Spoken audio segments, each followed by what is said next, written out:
All right, friends. Well, this is a first. I have just landed here in Edmonton, Alberta. Welcome to On Location Edmonton. It's my honor to be joined here by an incredible artist and local television personality. And we're going to be getting the tour with Mr. Lance Cardinal. And here we happen to be standing right in front of one of your pieces at the airport. Can you tell us about this, Lance? Of course. Well, welcome to Treaty 6 territory. My name is Lance Cardinal. I come from the Big Stone Cree Nation, and I'm so happy to be here with you today to welcome you to our city. And of course, we're right here at one of my newest installations. This is called wâhkôhtowin, and that means kinship, which is sort of about family and about connection, and also about our relationship with Mother Earth, the Indigenous people who are on this land. And it's a wonderful way to welcome everyone who arrives in our city. Beautiful, Lance. And today is a very special day. Special, of course, I arrived and I get to be welcomed by your happy, smiling face. You came bearing gifts. It's an incredible morning to be here in Edmonton, Alberta. But we get to go around the city. Now, you have something truly special planned for us today. Can you tell us about that? Well, I'm really excited to have you here with me today, and we're going to go around the city and see a few really important locations. We're going to see some of my artwork here in Edmonton, some of my award-winning pieces, and then we're going to be a part of some of the Oilers craze today. It's going to be great. And of course, we want to do a little bit of Indigenous cuisine, maybe have some snacks. It's going to be so much fun. We're all about snacking over here. Now, for those individuals who are watching this show online and who have not been to Edmonton, or perhaps they have and they have not really had an opportunity to view it from the lens that we are about to today, what can you say to them that what they must experience while they're here in Edmonton, whether as first-timers or returning? Well, you know what? Some of the best parts about our city are the natural environments. The river valley here is beautiful. So many great trails, a place to connect with nature, rent a scooter and see all the sights. But the North Saskatchewan River is right there, and that's a wonderful place to experience the city. Of course, there's lots of amazing Indigenous locations to go to. There's art parks, there's galleries. It's such a beautiful city, and there's one reason why it's called Festival City. There's always a festival going on, something exciting, and especially hockey. If you can get a chance to do a hockey game while you're in Edmonton, you gotta check out an Oilers game. Lance, can you tell us a bit more about this project? How long did it take you to create it, and what does it mean to you to have your work welcoming? Because before we started rolling, we saw individuals taking pictures. You know, they came all the way from Philippines, and this is what welcomes them, which is your art. How does that feel for you? It's such an honor to have this piece here to welcome guests into our city. It's a great way to acknowledge the land that we're on for those who just arrived. This is Treaty 6 territory. This land has been lived in and worked in and thrived in by the First Nations people since time immemorial. And having one of my pieces here is such an honor. A great place to, meet with all of our new visitors and also friends and family from far away who are here, and that feels really good. But for me, it's just working with the airport was incredible. Many months ago, we began this journey talking about how can we bring more Indigenous content into this space, and we talked about ways to do that with art and visuals, and we had these old YEG letters sitting in the basement, and we thought, why don't we put some art on it? So I came up with a design that celebrates the prairies and the mountains and the northern skies of Alberta, and we decided that would be the best way to represent the city and welcome guests into our beautiful airport.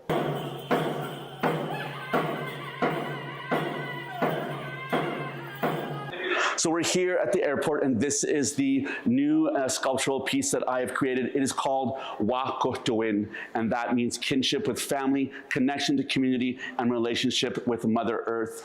And this is a new piece here at the airport, and it represents the land we are on, the Indigenous people that are here. And the letters YEG are the airport letters, but also represent Edmonton. And so these three letters are also celebrating the landscapes of Alberta. This first one on the Y celebrates the golden prairies, that beautiful sunset on the prairies that we all love. It has the buffalo here, which is one of the 7 sacred grandfather teachings. And so we have the buffalo here, which represents respect. And the reason we have the respect from the buffalo is he respected us enough to sacrifice his life for us, to give us his body for food, for his skin for warmth, his bones for tools. So the buffalo and the people have a beautiful, respectful relationship. The next piece we're at is the E, and this represents the mountains of Alberta. The beautiful mountains, the lush green forests, the tall trees, and even down here we have the provincial flower, the Alberta rose, which is also the flower of my family. My grandmother, when she was doing her beadwork before she passed on, she was always using the Alberta rose in her work. So the Alberta rose has become so important to me as an artist to have it here to represent my family and my grandmother, who was an incredible artist, just like the rest of our family. We're very creative people, so that's what that's there for. The next piece we're at is the G, and this one represents the northern skies of Alberta. We're up north in Dene territory looking at the northern lights. So we have all the stars and the northern lights, which represent our ancestors. Those dancing lights in the sky represent our ancestors who are up there, who are looking down on us. So it's really important to us. And of course, we have the ice fishing. So we have an Indigenous person here, probably a Dene person doing some ice fishing on the lake. So that represents our northern people and the night sky. So this is just a beautiful way to show what Alberta is about, what land this is on, and sort of what you're going to experience when exploring our beautiful province. Thank you so much. I truly feel welcomed in Edmonton like I have not been welcomed anywhere else. I have traveled with our show to other places. Lance, I'm excited about our morning adventure here in Edmonton. I feel like I'm still waking up. That's why I'm still wearing my baseball cap, because I haven't fully done my makeup, but I really wanted to have this conversation with you. I just appreciate the beautiful, warm welcome into Treaty 6. Well, let's go have our adventure. I'm ready for some snacks, folks. I'm ready for some snacks. Bannock is on the way. Awesome.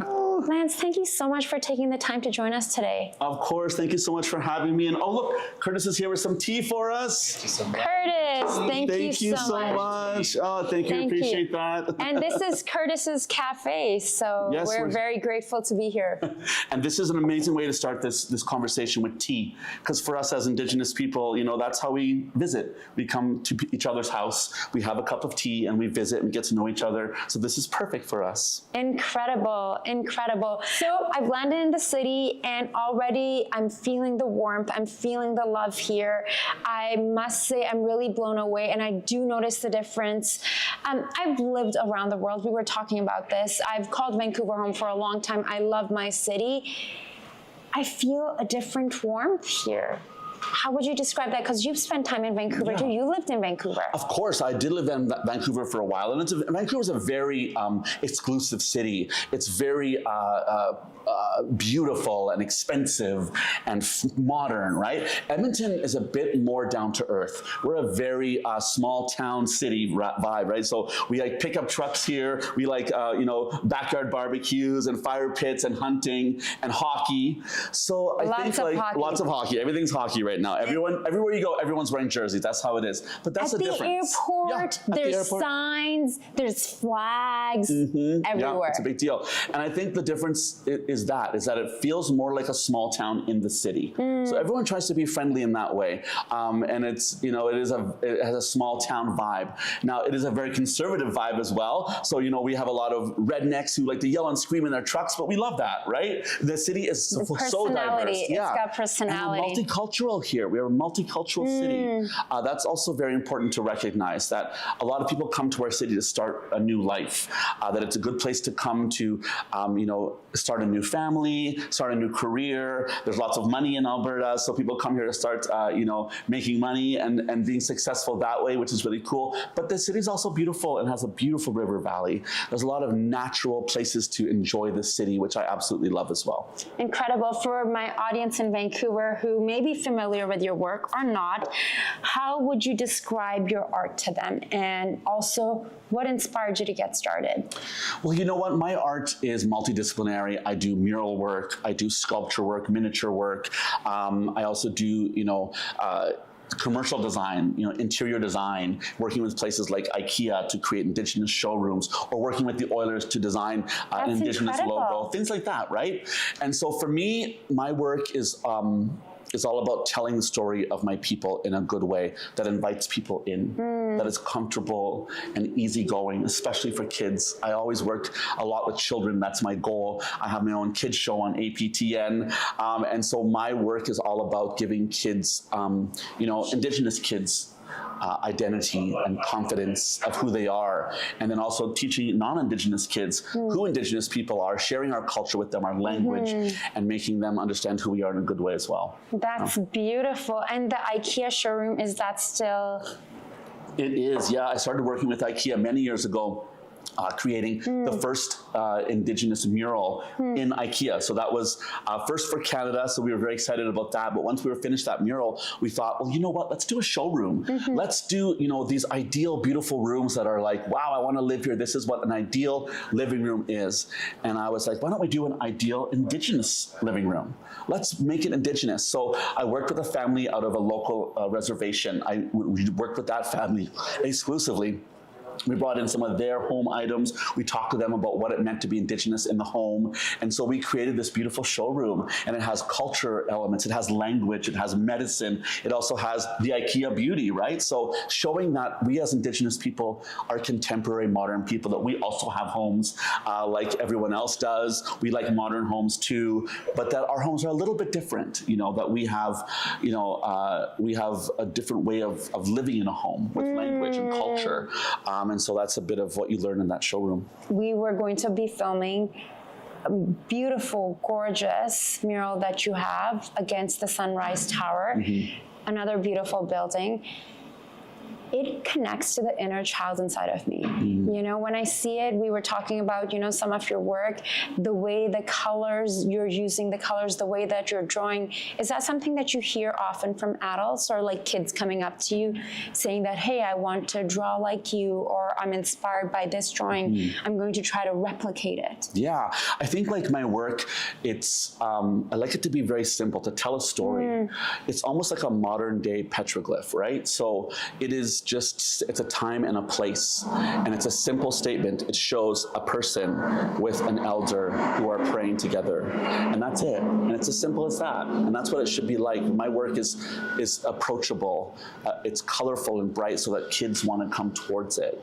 It has a story that's easy to tell from any language. You don't need to know English, Cree, any language can understand my work, and that's what I wanted it to do, was to tell the story without borders, without language barriers, without age barriers, gender barriers, sexuality barriers. It is all about the basic human interaction of people and nature and Mother Earth, right?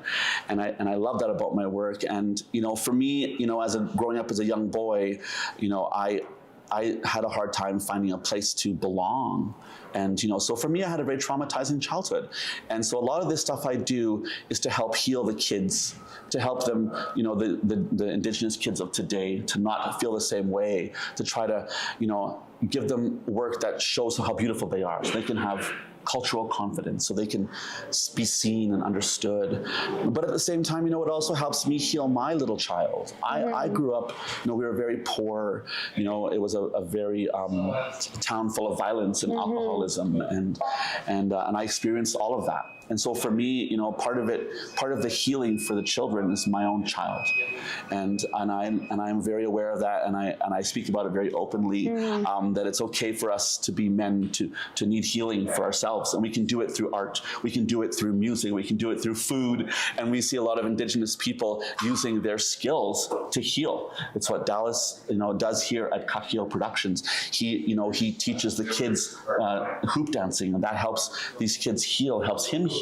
And Curtis as well with teepee treats. He brings food for people. He puts a place for people to come together and visit that helps us heal our community, but also helps him heal. So a lot of Indigenous people, whether or not they know it, whether or not it's conscious, the healing is for ourselves too. 100%. Because I'll tell you right now, our people are not healed. We are on our own journeys, and I always say, our healing, our reconciliation healing journey is not up to the government to do. And I'm very grateful for our reconciliation actions here in Canada, the wonderful actions that they laid out for us.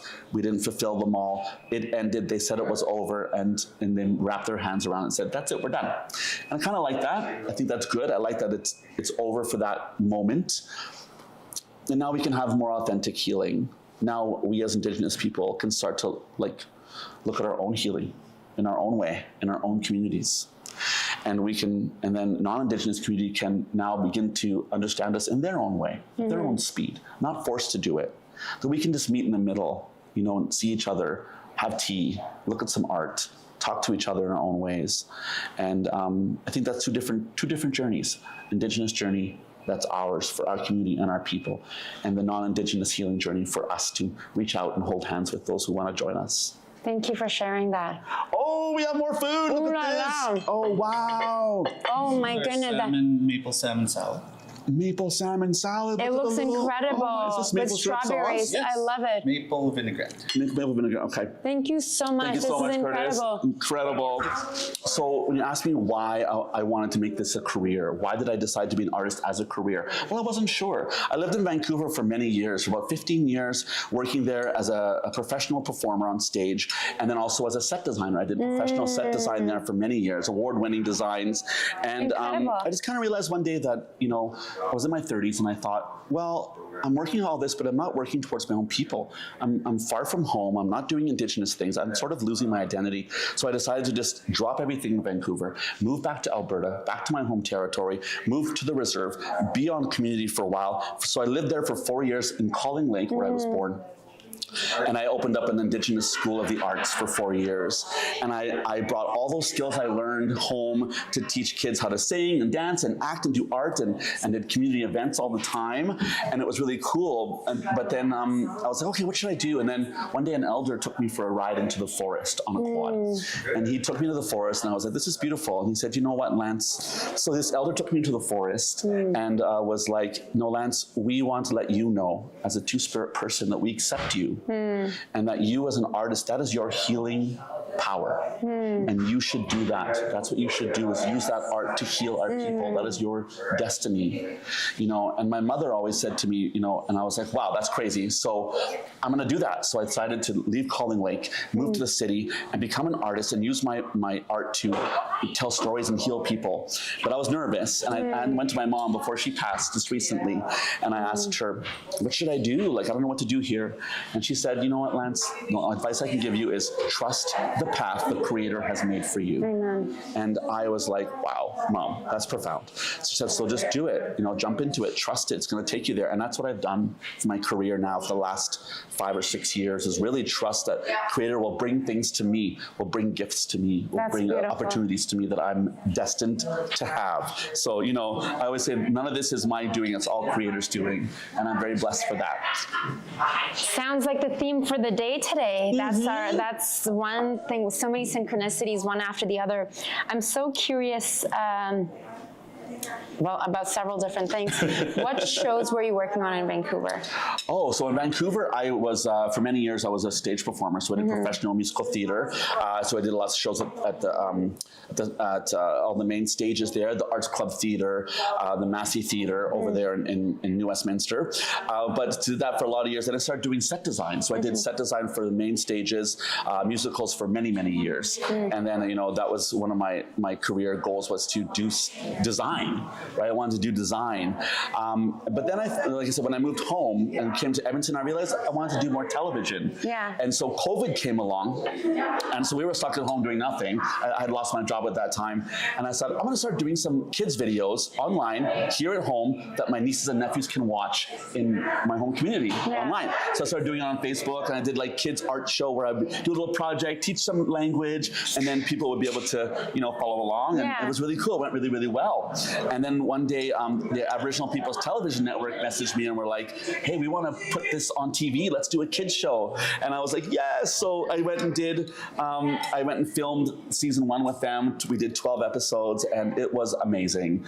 It was my dream come true. I've always wanted to be like an Indigenous Mr. Dress Up and to do like a kids show where kids can learn language, learn about art, and, you know, feel good about themselves like I did. That was, because for me, that was my only outlet growing up. We had one channel. channel. It was an antenna, and on that channel there was kids shows, and those were the only male role models I ever saw growing up. Those were the male role models in my life who told me I was good the way I was, that said, you can do this art, it's easy and you can do it well, and I see who you are and it's good enough. And I loved that. That reminded me that the power that there is there. And so I thought, I'm gonna do that. I wanna do that as well, to show kids that they are good enough the way that they are, to tell them that they're beautiful, just, you know. And you're also inspiring them to maybe be like you one day, right? Like growing up, I grew up in Pakistan, so we got all the Hollywood movies, we got the Sesame Street and the Full House, and believe it or not, like on Sesame Street, this actor, comedian, Rami was there last week with Elmo, and he said, Salam Alaikum. And Elmo said, Wa alaikum assalam. And I can't tell you how much it made me emotional. That I'm seeing that on Sesame Street in my lifetime. It made me so emotional. And then he's telling Elmo, he's teaching Elmo what that means and what is the greeting and what even the word Islam means, or and it all finishes off with Elmo saying, I love you all, and I love you. Like, it's so just such a little thing. I did not grow up seeing that, and if I had it, I would have looked at myself and the world differently. And I get it; those were different times. It matters. But I feel like with us now being visible, it is giving other people permission, right? I'm sure you must hear from so many individuals. I know from the few hours I've spent with you, so many people feel like they're part of your world because they get to see you, and I know we'll get to see more of that this evening. But I'd love to hear, how is that for your inner child, for your inner being? Because that, you know, there's times, especially I will be 44 this year, and you know, when I was 14, I never thought I would be doing this as a profession, because I only saw Caucasian women with blonde hair and blue eyes on television. And to me, I was told over and over again through messaging, through Barbies, through advertising, through movies, through Hollywood, through makeup, through Revlon, through Maybelline, what the idea of beauty is and what is acceptable and what isn't. But I feel like it's such an act of activism. I feel like by the more that I show up, the more folks hire me. We were having this conversation. It's not just for me, it's for so many other folks out there who are going to do much bigger things than me. I think it's like we're in this amazing transitional period right now where, you know, there is more cultural representation, and that really matters. You know, we're seeing a shift in who are those leading roles, who are coming in, even in Hollywood. You know, a lot more brown people are becoming leads, you know, and on social media and things like that, which has really improved it. I love what's happening in social media. I love that this is creating more opportunities, you know, in a world where, you know, self-presentation is important. Authentic representation is very important right now because it feels authentic. And so for me, like, you know, as a kid, I didn't see any Indigenous people either on TV once in a while, you know, and I think it was... And in very stereotypical, whitewashed... Or pretending ways. Yes. You know, we had some Indigenous people on Sesame Street who turned out to not be Indigenous. So that for me is also quite interesting. But, you know, it's a different time. And now I hope, you know, for me, when I see a little kid who sees me on TV watching, you know, my show or watching me on one of my reality shows, that they can say, okay, we're allowed to be successful, we're allowed to be on TV, and we can see our language there, our culture, it's represented. There's room for me. There's room for me, yeah. And so, and then for me as a little kid, my little kid gets healed too, right? I grew up not being seen and heard and felt, and I didn't like it, and I don't want any kid to feel that way. And so for me, it helps me heal when I see my work, let's say with the Edmonton Oilers, I see on the ice our logo, our Indigenous people dancing. It makes me very emotional, and because it hits that, like, you would never have seen this before. It matters. It means something. And I don't think people who are not, you know, of a culture will understand what that feels like. They will not understand what that means. Yeah, but like, and some especially people say, oh, that's when great. you have not been seen, right? Yeah, like it's right. different that's when yeah, like Pakistan and India under British colonial empire, right? So I think even to this day, in ways, it impacts our thinking. And for me, it's like I've been in this country for 26 years, and I'm so grateful I get to do this show and other projects. I talk about having my voice and the importance of voice. You know, you talk about being accepted as who you are, all of you, not just one identity of you, but you in the whole. And then you can use your gifts and you can show them to the world, and the world can receive it as a blessing. It's a blessing to the world. Absolutely, and I think it's important if you are a person who is of a cultural background and have a platform or opportunity, you do take it. You take the opportunity.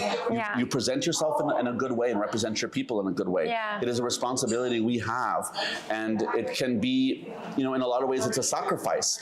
You know, I sacrifice a lot of myself to be a public figure. I sacrifice a lot of what I would normally do in a situation so that I could do the right thing to present myself in a good way. And I'm very happy with that. I like that. I'm okay with that. It's part of the job, right, is to represent yourself in a good way. So, yeah. Now, you've worked with the Edmonton Oilers. That's right. How did that collaboration come about? Because that's quite iconic. Absolutely. So I work with the Edmonton Oilers even now as the Indigenous consultant and designer. So many years ago, about 4 years ago now, the Oilers team approached me and said, you know, we're looking for ways to bring indigeneity to the game. We don't know how to do it. We're just non-Indigenous people with no idea. So we'd love your help. So I came in with them and we designed and created the first ever Indigenous Peoples Night. This was the first of its kind anywhere in the NHL. And they said, let's have a night for the Oilers to celebrate indigeneity. So I worked with them to design a brand new logo that would be exclusively used for the Indigenous Night. Incredible. And so I designed a logo that had the turtle on it to represent Turtle Island, which is what we call all of North America. And I wanted to create a logo that included everyone who plays sports, no matter what culture you're from, what background, you believed in sports, and you can support this all of Turtle Island. And so we had an Indigenous night where we had powwow dancers for the first time ever performing on the ice. We had an Indigenous land acknowledgement video, syllabics all around the room. It was a beautiful evening. And then we have a bunch. And that video is something you produced. That's right. So the video at the beginning of the Oilers game is a land acknowledgement video that is presented by the chief, and I wrote that land acknowledgement and produced that video, as well as produced all the language and syllabics around the room that we will see tonight at the opening of the game. And it's just something I'm super proud of. And every year we get to have an Indigenous night where we invite people from all over Alberta to come and watch the game, and it's so cool. I'm very interested in what day is it, what night it is, because I would love to be here for that. Yeah, it changes every year. So like last year was in November, this year it was in January. So it just depends on what the Oilers say is the night, and then we make it happen. So this is my first time truly experiencing Edmonton. Thank you so much for being my tour guide today.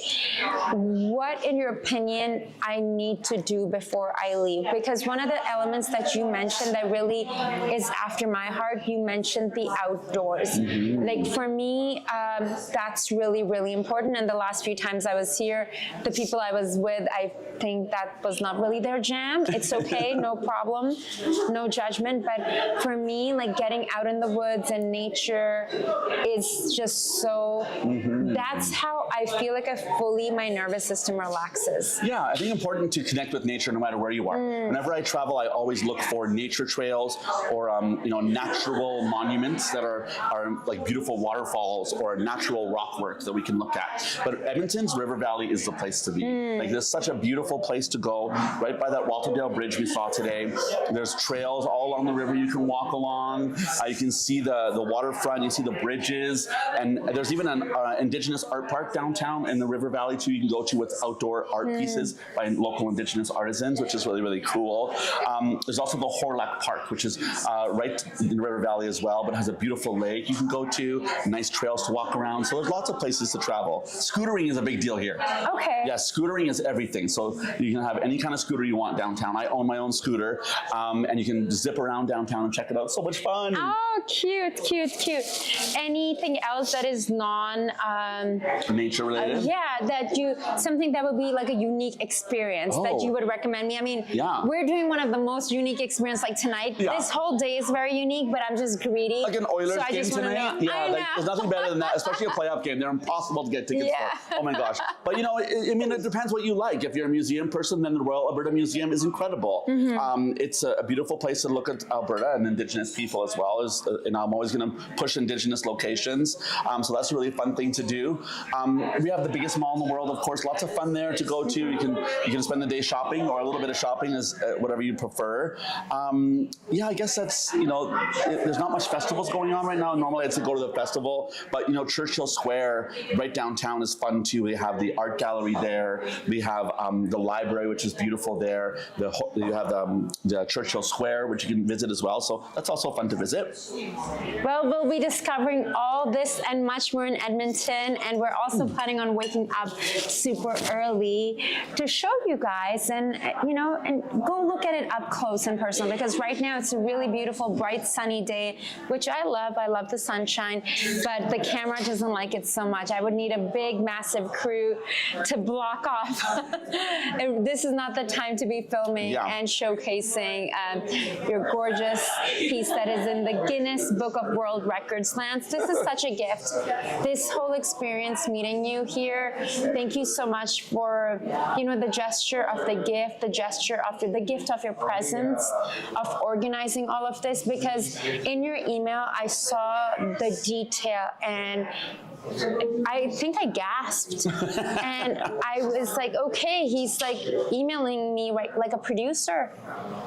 Yeah, I mean, I like to, you know, you and I are the same kind of people. We get things done ourselves. I'm an independent media person. I don't work for anybody. I work for myself. I like it that way. I can control the narrative out of my mouth. It's authentic. It's Indigenous. It's the story I want to tell. And I love that so much. Just like I love your story. It's authentic, and that's why we connect so well. Indeed.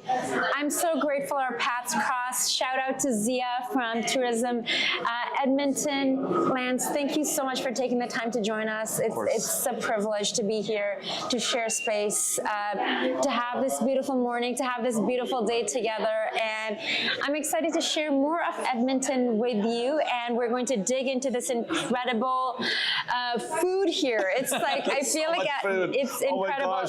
I have to dig into my salmon because I love salmon. It's so good for you. And I'm so glad I get to have this experience.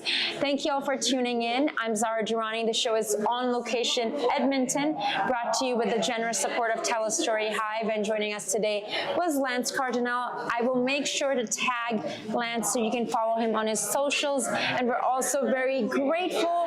Make sure to stop by. I'll make sure to share Curtis's info so you can drop by this new space that just opened 2 weeks ago. Merci beaucoup. Yes, Kananaskomtin. Thank you. Thank you. Thank you. Thank you for joining us for this episode of On Location Vancouver. If you would like to be a guest on the show, please scan the QR code and someone from our team will be in touch. We'll see you soon.